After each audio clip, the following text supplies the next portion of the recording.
सदगुरु मुझको लिया मिल गए सर्दियों में। ओम श्री गुरुवे नमः भाई संतो, ओम श्री गुरुवे नमः, ओम श्री गुरुवे नमः भाई। रोहतक की इस पावन धरा पर आपका पहुंचने पर बहुत बहुत स्वागत है। इस धरा को पवित्र किया संके हैं। सभी का हृदय की गहराइयों से गुरुदेव के चरणों में बहुत बहुत स्वागत है, बहुत बहुत स्वागत है। प्यारे मित्रों, संदीप नयन जी गुरुदेव के बहुत प्यारे शिष्य हैं और एक शिष्य का सपना रहता है कि गुरु उसके घर में कभी निवास पर आए और चरण रखें, तो ये बहुत बड़ा सौभाग्य होता है। आदित्य फोगट कहाँ बैठे हैं? आदित्य, चलो कहीं बैठे। प्रश्न है, what are the aims, principles and foundations of Oshodhara? Oshodhara का उद्देश्य क्या है, सिद्धांत क्या है और मिशन क्या है? बहुत सुंदर ढंग से आचार्य कुलदीप ने बताया कि ओशोधारा सनातन धर्म में जो वैज्ञानिकता है, जो आध्यात्मिकता है, उसको रिजुविनेशन करना या सनातन धर्म की वैज्ञानिकता और आध्यात्मिकता को उजागर करना। मुझे बहुत खुशी है कि इतने मित्र उत्सुक हैं अध्यात्म में, और इतने हमारे मित्र हैं जो सनातन धर्म के अंदर है, लेकिन सनातन धर्म का जो वैभव है, सनातन धर्म की जो पूंजी है, उससे परिचित नहीं है। विवेकानंद कहते थे अमृतस्य पुत्र, हमारे ऋषि कहते हैं अमृतस्य पुत्र, तुम अमृत की संतान हो। हमारे पूर्वजों की कितनी बड़ी देन है। 99.9% लोग हमारे पूर्वजों की देन से परिचित नहीं है। हमारे वेदों में क्या ज्ञान है, हमारे उपनिषदों में क्या ज्ञान है, क्या वैभव है, गीता में क्या है, रामायण में क्या है, महाभारत में क्या है, नाना प्रकार के धर्म ग्रंथ हैं। और सनातन धर्म जब मैं कहता हूँ तो उसके 4 स्तंभों को लेकर के चल रहा हूँ। सनातन धर्म तो एक विराट मंदिर है। हिंदू, बौद्ध, जैन, सिख, ये 4 इसके पिलर्स हैं। और हर धर्म में बहुत बड़े शास्त्र हैं, बहुत बड़ी पूंजी है। सबका वर्णन करना आसान नहीं है, लेकिन मुश्किल ये है कि हमारी यात्रा या हमारी पहुंच बस थोड़े से कर्मकांडों तक है, थोड़े से पूजा पाठ तक है, थोड़े से मंदिरों तक है, थोड़े से व्रत नियमों तक है। लेकिन हमारा असली वैभव हमारी आध्यात्मिकता है। हमारा असली वैभव हमारे सनातन धर्म का विज्ञान सम्मत होना है। तुम्हें जानकर आश्चर्य होगा कि सनातन धर्म के अतिरिक्त जितने भी धर्म हैं उसमें आध्यात्मिकता थोड़ी सी है। जैसे इस्लाम है तो सूफियों में आज सूफियों के माध्यम से आध्यात्मिकता है, लेकिन जो एवरेज इस्लाम धर्मी है वो सूफियों का विरोध करता है। उसी तरह से जो तत्व को जानते हैं, जो तत्वदर्शी हैं, उनका विरोध अधिकतर होता है। सनातन धर्म ही ऐसा एक धर्म है जहाँ तत्वदर्शियों का स्वागत होता है। देखा है हिमालय में कई बार मैंने लंबी यात्रा की है, वहाँ कोई गुफाओं में भी संत बैठा हो तो उनके चरणों में गया हूँ। रिमोट कहीं पहाड़ी पर बैठा है संत, और मैंने पहला सवाल यही पूछा है कि आप खाते पीते कैसे? यहाँ से गांव बड़े दूर दराज है, बड़े खाने पीने की कोई तकलीफ नहीं है। पहले दिन ही जब हम यहाँ आ करके किसी गुफा में बैठ जाते हैं तो यहाँ जो भेड़ के चरवाहे होते हैं वे जाके गांव में खबर कर देते हैं कि एक संत आकर के बैठे, और फिर गांव वाले हमारे लिए दूध फल भोजन की व्यवस्था उसी दिन से करना शुरू कर देते हैं। इसलिए मैंने देखा कि संतों का इतना आदर है। जो साधक है पहले दिन गया, घर छोड़ करके गया और कहीं जंगल में बैठा, और जंगल के चरवाहे जो है गाय भैंस जो चराते हैं वे गांव में खबर कर देते हैं एक पेड़ के नीचे एक संत बैठा है। इतनी अद्भुत संस्कृति है, इतनी अद्भुत श्रद्धा है, लेकिन साथ साथ इतना बड़ा ज्ञान है। उस ज्ञान का नाम है आत्मज्ञान। सबके भीतर आत्मा है, लेकिन गुरुजीएफ कहता था सब आत्मज्ञानी नहीं है। सबके भीतर आत्मा होते हुए भी आत्मा से सब अनजान है। सबके भीतर सबसे बड़ा धन आत्मधन कहो, राम धन कहो, लेकिन सब उससे अज्ञात हैं। एक संत कहते भीखा साहब, एक संत वे कहते भीखा भूखा कोई नहीं, सबकी गठड़ी लाल, गिरा खोल नहीं जानते ताते भय कंगाल। सबके भीतर वो लाल है। लाल किस लिए कहता हूँ, जैसे तुमको लाल मिल जाए, हीरा मिल जाए तो तुम धनिक हो जाते हो, तुम खुश हो जाते हो कि मेरे पास लाल है। ठीक उसी तरह अगर अपनी आत्मा से तुम जुड़ जाओ तो तुम आनंदित हो जाते हो।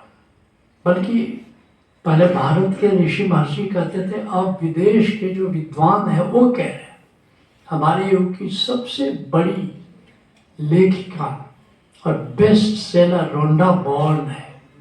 उसकी एक किताब है द ग्रेटेस्ट सीक्रेट, और वो कहती है कि सबसे बड़ा सीक्रेट है। मैंने भी किताब पढ़ी कि सबसे बड़ा सीक्रेट क्या है, मैं भी जानूं। कि सबसे बड़ा सीक्रेट है कि हमारे भीतर आत्मा है। सीक्रेट इसलिए कोई जानता ही नहीं है। अगर उस आत्मा को जान लो और उस आत्मा के ख्याल में जियो तो तुम्हें कोई दुखी नहीं कर सकता। तुम दुखी हो चाह करके, तुम चाह लो कि हम दुखी हो जाएंगे तो दुखी नहीं हो सकते। ओशो धारा का मिशन है कि सनातन धर्म में आज जो पश्चिम के दार्शनिक या लेखक हैं, ये तो हमारे सनातन धर्म की बुनियाद है। इसलिए ओशो धारा का मिशन है कि सनातन धर्म में ये जो अध्यात्म का विज्ञान है, यह जो विज्ञान के आधार पर धर्म खड़ा हुआ है, जैसे अध्यात्म हमारे सनातन धर्म क्या कहता है कि परमात्मा है, निराकार है, निराकार है। बहुत सारे धर्म में कहते हैं सातवें आसमान पर परमात्मा बैठा है। सनातन धर्म ऐसा नहीं कहता। सनातन धर्म कहता है कि परमात्मा निराकार है। ये जो तुम आकाश देख रहे हो ना, सनातन धर्म कहता है यही परमात्मा है।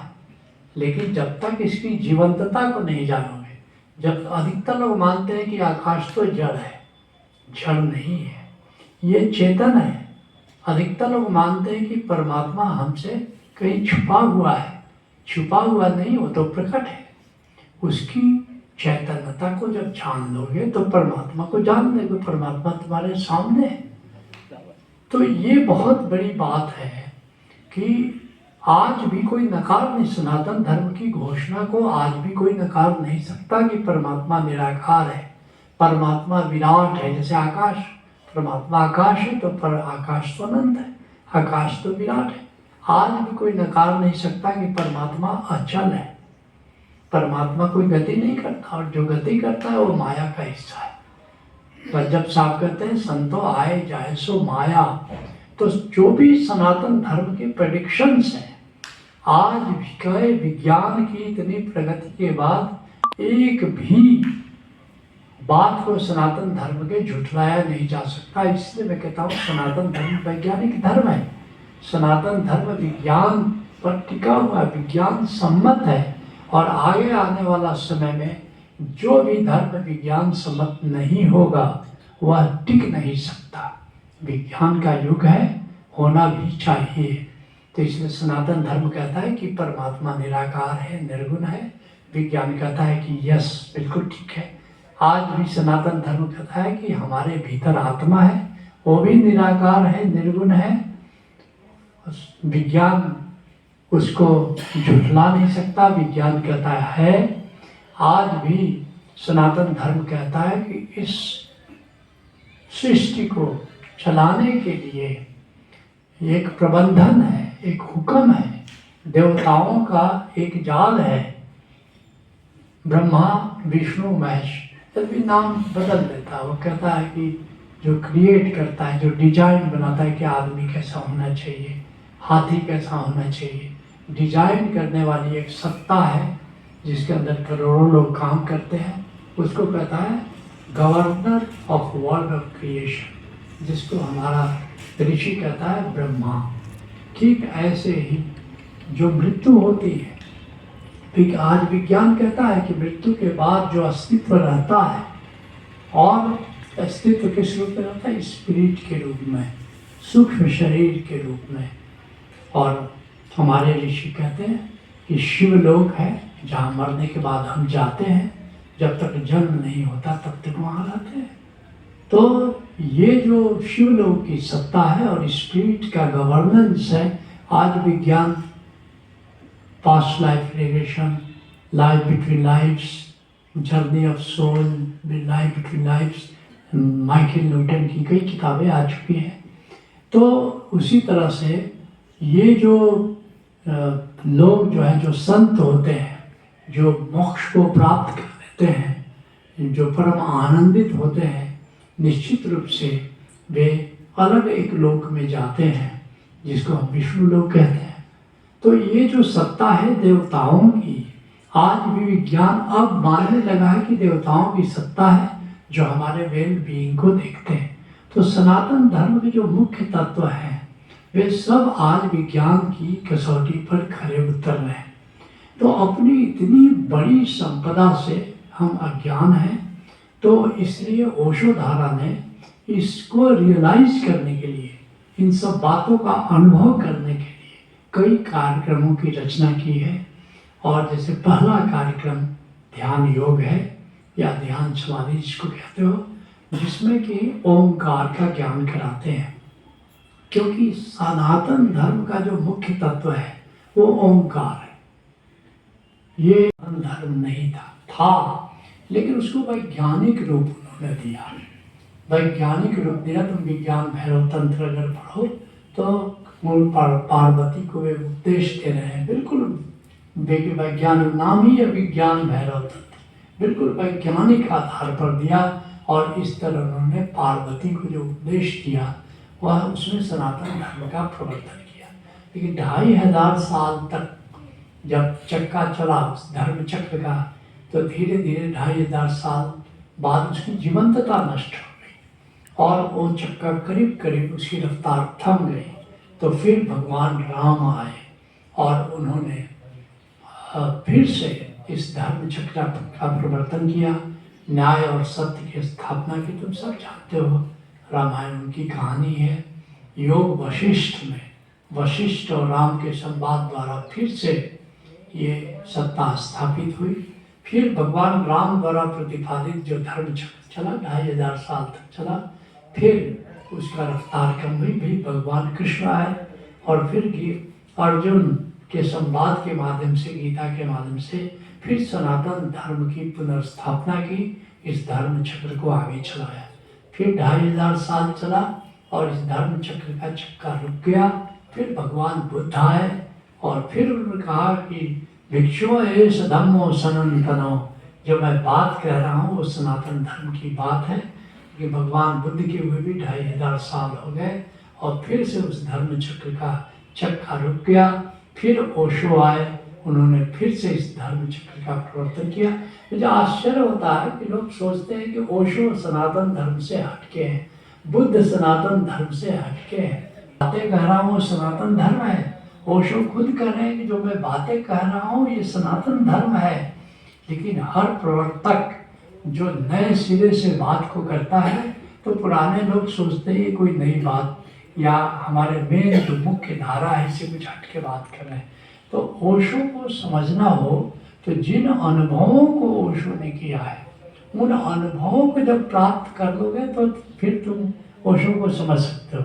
बहुत लोग सोचते हैं कि ओशो को पढ़ के हम ओशो को समझ लेंगे। नहीं, रसगुल्ला किसने खाया है? तुम सोचते हो कि तैरने के बारे में हम किसी का वृत्तांत पढ़ लेंगे और समझ लेंगे कि तैरने का कितना मजा है। तो ऐसा नहीं होता। तो इसलिए ज़रूरी है कि ओशो ने जो बातें कही है उसको अनुभव करो, और ओशो द्वारा उस अनुभव की प्रयोगशाला है। ओशो ने जो भी कहा उसको ओशो प्रज्ञा कार्यक्रम है। ओशो धारा का अगर बातें समझ में आएगी कि ओशो ने कहा क्या, क्योंकि ओशो ने 600 किताबों में बातें कही, किसी के लिए पढ़ना संभव नहीं है, लेकिन दिन का कर लो तो ये बात समझ में आ जाएगी कि ओशो ने क्या कहा, ओशो का अनुदान क्या है। लेकिन उन्होंने जो कहा उसका जब तक अनुभव नहीं करोगे, ओशो धारा की जैसे ध्यान समाधि मैंने कहा 6 दिन का कर लो, और इस तरह से 28 साल के कार्य हो जाते हो, तुम स्वयं संत हो जाते हो। तो ओशो को पढ़ करके ओशो को नहीं समझा जा सकता, लेकिन ओशो जो बातें ओशो ने कही है उसको अनुभव करके निश्चित रूप से तुम ओशो को समझ भी सकते हो और उस परम आनंद, उस आनंद उत्सव में जा सकते हो जिसमें ओशो स्वयं विराजमान थे।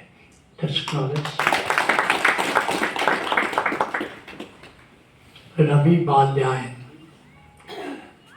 पूछते पूछते जगह जगह भी जा सकते हो। दूसरा तरीका है किसी से पूछे नहीं, अपना मैप निकाले और अपने मैप देख मानचित्र देख देख के भी जा सकते हो। मैं ब्रिटेन में था तो मुझे ग्लासगो से एडिनबरा जाना है। तो हमारी ड्राइवर एक लेडी थी, तो हर 15 मिनट गाड़ी चलाती थी, फिर गाड़ी खड़ी कर देती थी, नीचे उतरती थी और मैप बिछाती थी कि अब किधर जाना है। आधा घंटा तो बाई देखती रहती थी, फिर आके बैठती थी, फिर गाड़ी 15 मिनट चलाती थी, फिर गाड़ी रोकती थी। सुबह से शाम कर दिया उसने, 5 घंटे की यात्रा उसने करीब करीब 12 घंटे में पूरी की और फिर वहाँ जाकर के नाचने लगी। मैंने कहा भाई तूने 5 घंटे की यात्रा पर 12 घंटे में पूरी क्यों, नाच क्यों रही? क्योंकि मैं बीच में भारत की आदत जानते हैं, लोग पूछ लेते हैं, पूछने में संकोच नहीं कि भाई किधर जाना है, कौन सा रास्ता जाता है। लेकिन उसने कहा कि नाच इसलिए रही हूँ कि तुम बार बार हमें कह रहे थे कि किसी से पूछ लो, लेकिन मैंने बिना किसी से पूछे, बिना किसी को गुरु बनाया मैं तुमको पहुँचा दिया इस होटल में। तो ठीक ऐसे ही तुम 1 जन्म नहीं, 2 जन्म नहीं, 15 जन्म में बिना किसी से पूछे भी जा सकते हो, कोई दिक्कत नहीं। मगर क्या ये अहंकार नहीं है? क्या हम पूछेंगे नहीं चाहे 15 जन्म लग गए? जब मेहनत में, कम श्रम में हम पहुंच सकते हैं, तो ये मैं नहीं समझता कि बहुत विवेक की बात होगी कि हम किसी से पूछेंगे नहीं तो क्या होगा? कभी गलत रास्ते पर भी चलोगे, फिर पता चलेगा तुम तो गलत रास्ते पर आ गए, फिर लौट करके आओगे, फिर से शुरू करोगे, फिर थोड़ी देर में पता चलेगी ये भी गलत रास्ता था। कभी आगे कभी पीछे न ये रफ्तार कोई, हमें रफ्तार का आहंग बदलना होगा। जहन के वास्ते सांचे तो न ढालेगी हयात, जहन को खुद ही सांचे में ढलना होगा। तुम्हारे अनुसार दुनिया चलने वाली नहीं है, याद रखना, तुमको खुद ही। हमारे हरियाणा पंजाब में कहावत है, गुरु बिन गत नहीं, गुरु के बिना मोक्ष नहीं प्राप्त होता है। तो निश्चय ही आध्यात्मिक के गुरु के बिना अगर चलोगे तो क्या पहुँचोगे भी कि नहीं पहुँचोगे? कितना भटकना होगा, कितना अटकना होगा। जबकि अगर कोई, जैसे सीधी बात मैं कहता हूँ, तुमको अगर सफल वकील बनना है तो क्या करना होगा, एक सफल वकील से जुड़ जाना होगा, है ना। जूनियर लॉयर होता है जो किसी सीनियर लॉयर से जुड़ जाता है, सफल होता है। उसी तरह से अगर सफल अकाउंटेंट बनना है तुमको, सफल चार्टर्ड अकाउंटेंट बनना है